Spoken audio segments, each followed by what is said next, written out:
मुख्यमंत्री विष्णुदेव साय आज रायपुर में स्वच्छता पखवाड़ा के समापन समारोह में हुए शामिल। कहन के प्रधानमंत्री नरेंद्र मोदी के घोषणा के अनुसार आज प्रदेश भर में स्वच्छता सेवा पखवाड़ा की हुई सावे समापन। आज गांधी जयंती के मौका में राजधानी रायपुर में पंडित दीनदयाल उपाध्याय ऑडिटोरियम में स्वच्छता ही सेवा पखवाड़ा के समापन समारोह का आयोजन करेगी।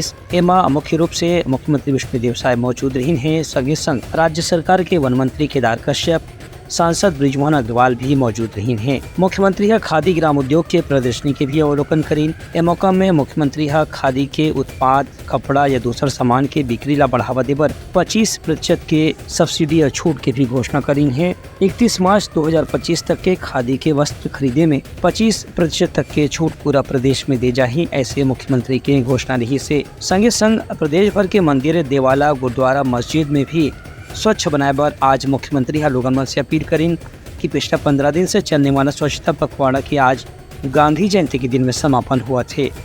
Bureau report, Uttarakhand news.